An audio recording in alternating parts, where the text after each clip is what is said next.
Welcome to my story. Pushpavalli. చెట్టు వెనుక ఏదో శబ్దం అవడం గమనించిన అరవింద్ కిషోర్లు ఇద్దరూ చెరొక వైపు నుంచి ఆ చెట్టు వెనక్కి వెళతారు. ఆ చెట్టు వెనుక వీళ్ళు ఊహించిన విధంగా ఎవరూ లేరు. మృదుల అక్కడ కూడా లేకపోయేసరికి అరవింద్ నిరుత్సాహపడిపోయి చెరువు వైపే అనుమానంగా చూస్తాడు. ఆ మండు టెండలో సూర్యుని కిరణాలు నీళ్లపై పడి చెరువు రత్నాలను తనలో దాచుకున్నట్లు ప్రకాశిస్తుంది. చెరువులో చిన్నపాటి కదలిక కూడా గమనిస్తాడు అరవింద్. చెరువులో గమనించిన ఆ అలజడి అప్పటి వరకు ఏమాత్రం భయపడని అరవింద్ మనసులో అలజడిని రేకెత్తించింది. ఆ భయంతోనే కాస్త తలను ముందుకు వంచి చెరువు లోపలికి తీక్షణంగా చూస్తున్నాడు. భయంతో చెమటలు పట్టేస్తున్నాయి అరవింద్కు. గుండెదడ ఇంకా వేగం పెంచుకుంది. కిషోర్, వదిన చెరువులో దూకి ఉండదు కదా? ఆ రావి చెట్టు వైపు పరీక్షగా చూస్తున్న కిషోర్తో అంటాడు. కిషోర్ ఒక్కసారే అరవింద్ వైపు తలను తిప్పి, చాలే, వదిన చెరువులో ఎందుకు దూకుతుంది? అయినా తనకంత కష్టమేమొచ్చింది ఇప్పుడు? ఇక్కడి నుంచి ఎక్కడికైనా వెళ్ళిందేమో తేలికగా చెప్పేస్తాడు కిషోర్. నీకు అసలు దేవుడు బుర్ర పెట్టలేదా? ఇప్పుడు మృదుల కాదని పుష్పవల్లని మరిచిపోయావా? అది నిజమేరా. అయినా పుష్పవల్లికి మాత్రం ఆత్మహత్య చేసుకోవాల్సిన అవసరం ఏముంటుంది? ఆల్రెడీ చచ్చిపోయింది కదా అంటాడు కిషోర్. అది కాదు కిషోర్, ఆ చెరువులో కదలికలు చూడు. అవి చూస్తుంటే నాకేదో భయమేస్తుంది. ఒకసారి కిందకి దిగి చూస్తాను అని చెరువులో అడుగెయ్యబోతాడు. కిషోర్ వెంటనే అరవింద్ చేయి పట్టుకుని, ఏ ఆగరా, ఎక్కడికి వెళ్తున్నావు? నీకేమైనా పిచ్చి పట్టిందా? చెయ్యొదులు కిషోర్ అని తన చేతిని లాక్కోవడానికి ప్రయత్నిస్తున్నాడు అరవింద్. ఈ చెరువు మామూలు చెరువు కాదంటారు కదరా. ఇందులో దిగితే మునగడమే తప్ప తేలడం ఉండలేదని నాన్న చెప్పేవారు కదా. అందుకే నాకు అనుమానంగా ఉంది. మృదుల పొరపాటున ఇందులో పడిపోయిందేమో అనిపిస్తుంది. నీకొచ్చింది అనుమానం మాత్రమే. వదిన అందులో పడిందో లేదో తెలుసుకోకుండా నువ్వు దిగడం మాత్రం మంచిది కాదు చెబుతున్నా. నాకెందుకో నా మృదులను ఆ పుష్పవల్లి ఇందులోకే తీసుకువెళ్ళిపోయిందనుకుంటున్నాను. నన్ను వదులు. కిషోర్ మాత్రం పట్టు వదలకుండా అన్నయ్యను ఇంకా గట్టిగా వెనక్కి లాగుతూ, ఏం చేస్తున్నావురా? ఒకవేళ నువ్వు అనుకున్నట్లు వదిన అందులో ములిగితే కింద ఉన్న బురద పైకి తేలుతుంది కదా. పిచ్చోడా, ఆ మాత్రం బుర్ర ఉపయోగించవా? నీళ్లు బురదగా లేవంటే వదిన అందులో మొలగలేనట్లే. నా మాట విను. నీళ్లు చాలా స్వచ్ఛంగా కనిపిస్తున్నాయి. వదిన అందులో కూరుకుపోలేదు అనడానికి ఈ ఒక్క కారణం చాలు. పిచ్చి వేషాలు వేయకుండా వెనక్కి రారా. నీకు దండం పెడతాను. వదినకు ఏమీ కాదంటున్నానుగా అని గట్టిగా అంటూ అరవింద్ని వెనక్కి లాగుతున్నాడు కిషోర్. కిషోర్ లాగిన వేగానికి ఇద్దరూ వేగంగా వెళ్ళి రావి చెట్టును గుద్దుకుని కింద పడతారు. అబ్బా, నడ్డిరిగిపోయింది అంటాడు నొచ్చుకుంటూ కిషోర్. అరవింద్ మాత్రం కళ్ళలో ఒక్కసారిగా చేరిపోయిన కన్నీటితో కిషోర్ వైపు చూస్తాడు. ఇదేంట్రా, ప్రతిదానికి ధైర్యంగా ఉండే నువ్వే ఇలా ఏడుస్తున్నావేంటి అని జాలిగా అడుగుతాడు కిషోర్. నాకు భయమేస్తుంది కిషోర్. ఆ పుష్పవల్లి మృదులను నాకు కాకుండా చేస్తుందేమోనని భయమేస్తుంది. ఇప్పటి వరకు ఏదో ధైర్యంగా ఉండడానికి ప్రయత్నిస్తున్నాను, కానీ నా వల్ల కావట్లేదు నిస్సత్తువగా అంటూ చిన్న పిల్లాడిలా ఏడుస్తూ కళ్ళు తుడుచుకుంటున్నాడు అరవింద్. అలా ఏం జరగదన్నయ్యా. ఇక్కడి నుంచి మళ్ళీ ఎటో వెళ్ళుంటుంది వదిన, అంతే తప్ప ఈ చెరువులో ఎట్టి పరిస్థితుల్లోనూ పడదు. అంతేనా అంటూ మళ్ళీ దీనంగా చూస్తాడు కిషోర్ వైపు. అంతే, ఖచ్చితంగా అదే జరుగుంటుంది. ఇప్పుడు మనం భయపడాల్సిందల్లా వదిన ఎక్కడికి వెళ్ళిందోనని మాత్రమే. ఆ మాటతో అరవింద్ మళ్ళీ ధైర్యాన్ని కూడగట్టుకుని కళ్ళను తుడుచుకుంటూ పైకి లేస్తాడు. సరే, వదిన ఎటువైపు వెళ్ళిందో చూద్దాం పదా అని నిస్సత్తువుగా అంటూ ముందుకు అడుగేయబోతాడు.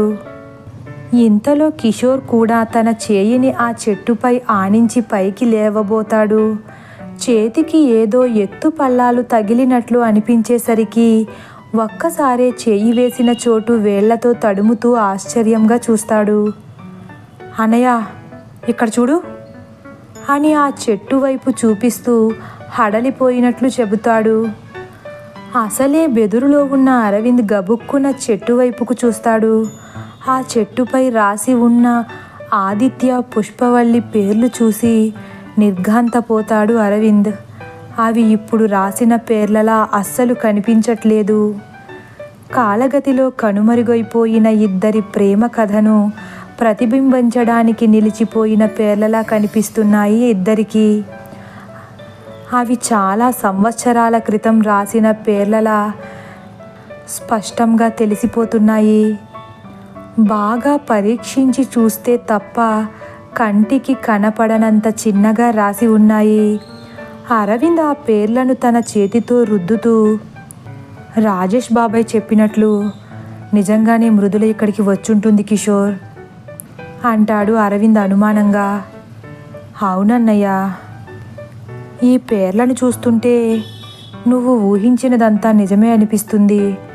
పుష్పవల్లికి ఆ ఆదిత్యకు మధ్య అప్పట్లో ఒక పెద్ద ప్రేమ కథే నడిచినట్లుంది అని వాటి వైపే నిశితంగా చూస్తూ తీక్షణంగా మాట్లాడతాడు కిషోర్ కూడా. అవును, ఆ జ్ఞాపకాలను నెమరు వేసుకోవడం కోసమే బహుశా మృదుల ఇక్కడికి వచ్చి ఉండవచ్చు. తప్పనిసరిగా అదే అయ్యుంటుందిరా. కానీ మళ్ళీ ఇక్కడి నుంచి ఎక్కడికి వెళ్ళిందంటావు? నా అంచనా పూజారి గారి ఇంటికి కానీ వెళ్ళుంటుందంటావా? ఒక్కసారి ఆదుర్దాగా మాట్లాడతాడు అరవింద్. అవ్వచ్చు, పూజారి గారి ఇల్లు కూడా ఇక్కడికి దగ్గరే కదా. కిషోర్ కూడా ఆత్రంగా అంటాడు. సరే, తొందరగా వెళ్ళి చూద్దాం పదా అని అనుకుంటుండగా చెట్టు పైనుంచి ఏదో శబ్దం వినిపిస్తుంది. ఒక్కసారే ఇద్దరూ పైకి చూస్తారు. ఒక పెద్ద కొమ్మ విరిగి కింద పడడం గమనిస్తారు. వెంటనే అరవింద్ గట్టిగా అరుస్తూ కిషోర్ని ముందుకు తోసేస్తాడు. తను కూడా అవతలి పక్కకు తప్పుకుంటాడు. రెప్పపాటులో ఆ పెద్ద కొమ్మ వీళ్లపై పడకుండా తప్పించుకోగలుగుతారు. అరవింద్కి కిషోర్కి మధ్యలో ఆ కొమ్మ పడి ఉంది. ఇంతలో కిషోర్ పెద్దగా, అన్నయ్య కాపాడు, నేను నిన్ను చెరువులో దొక్కకుండా ఆపితే నువ్వు నన్ను తోసేసావేంట్రా? తొందరగా రారా, కాళ్ళు కూరుకుపోతున్నాయి అని గాబరాగా అరవడం వినిపించింది అరవింద్కి.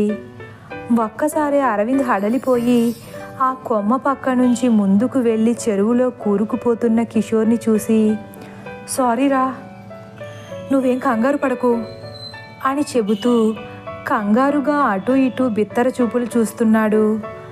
ఆ కంగారులో కిషోర్ని ఎలా కాపాడాలో అర్థం కావట్లేదు అరవింద్కి. కాపాడకుండా అలా చూస్తున్నావేంట్రా? తొందరగా ఏదో ఒకటి చేసి కాపాడు, లేకపోతే నన్ను చంపేసి అమ్మా నాన్నల ఆస్తి నువ్వు ఒక్కడివే కొట్టేద్దామనుకుంటున్నావా అంటాడు కిషోర్. అంత కంగారులో కూడా ఆశ్చర్యంగా అరవింద్ వెతకడం ఆపి కిషోర్ వైపు వింతగా చూస్తాడు. ఇటువంటి పరిస్థితుల్లో కూడా వేళాకోళమాడావనుకో, నువ్వు మొలగడం కాదు, నేనే ముంచేస్తాను అని కరుకుగా అంటూ మళ్ళీ వెనక్కి తిరుగుతాడు. బాబోయ్ వద్దులే, ఏదో ఒకటి చేసి తొందరగా కాపాడు అంటాడు కిషోర్. అదే ఆలోచిస్తున్నానుండు అని గబుక్కున వెనక్కి తిరిగి ఆ విరిగి పడ్డ కొమ్మను తన బలమంతా ఉపయోగించి చెరువులోకి ఛీ నోర్మయ్, కాసేపు మాట్లాడకుండా ఉండు అంటూ ఇంకా బలంగా ఎలాగైతే ఆ కొమ్మను చెరువులోకి నెడతాడు అరవింద్. కిషోర్, ఆ కొమ్మని గట్టిగా పట్టుకో, అసలు వదలకు ఆదుర్దాగా అంటాడు అరవింద్. ఓ సరేరా అంటూ కిషోర్ ఆ కొమ్మను గట్టిగా తన 2 చేతులతో వడిసి పడతాడు. అరవింద్ ఒక్కసారే అమ్మయ్య అని ఊపిరి పీల్చుకుంటాడు. కొమ్మ ఒక అంచుని పట్టుకుని బలంగా వెనక్కి లాగుతున్నాడు అరవింద్. కొమ్మ కొంచెం కొంచెం పైకి వచ్చే కొలది కిషోర్ కూడా నెమ్మదిగా పైకి వస్తున్నాడు. ఎలాగైతే అతి కష్టం మీద అరవింద్ బయటపడేస్తాడు. కిషోర్ వళ్ళంతా బురద అంటుకుపోయింది. గట్టు మీదకు రాగానే తన బట్టలు తుడుచుకుంటూ, చిచ్చి బురద, అరే నిజం చెప్పరా, వదిన ఇందులో ఉందో లేదో తెలుసుకోవడానికే కదా ఆ కొమ్మ పడుతుందన్న వంకతో నన్ను తోసేశావు, సూటిగా చూస్తూ అంటాడు కిషోర్. నోర్మొయ్, ఎలా కనిపిస్తున్నాను నీ కంటికి, విసుగ్గా అంటాడు అరవింద్.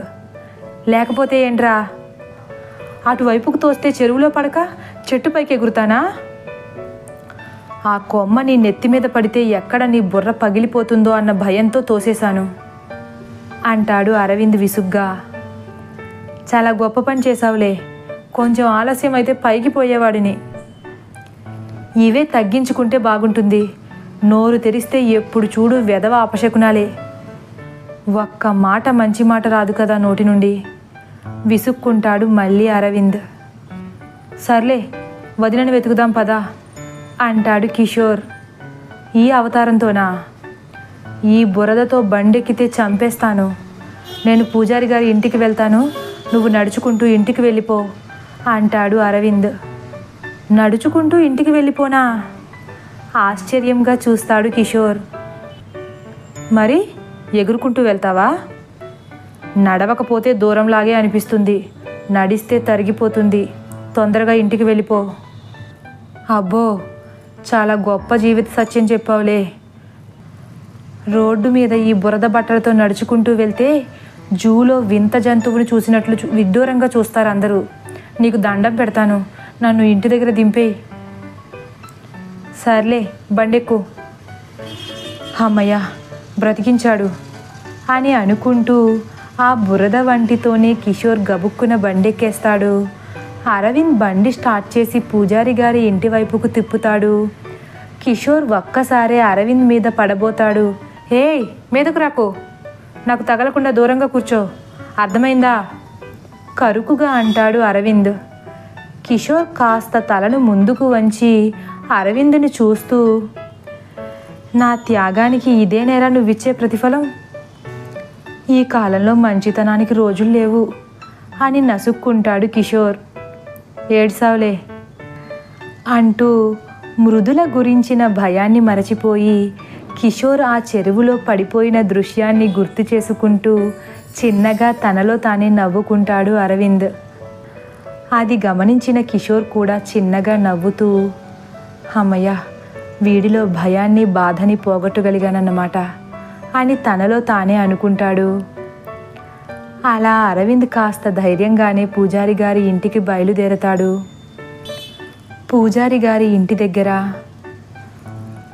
మృదుల పూజారి గారి ఇంటి ముందు ఆగింది.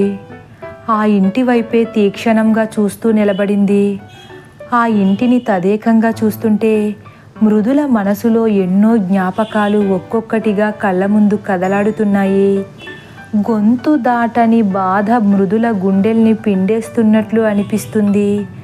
కనురెప్ప కూడా వేయకుండా ఆ ఇంటి వైపే చూస్తూ నెమ్మదిగా గేటు తీసి లోపలికి వెళుతుంది. తదుపరి భాగం కోసం వేచి ఉండండి. ఒకవేళ నా కథ కానీ మీకు నచ్చినట్లయితే లైక్ చేసి సబ్స్క్రైబ్ చేయడం మర్చిపోకండి.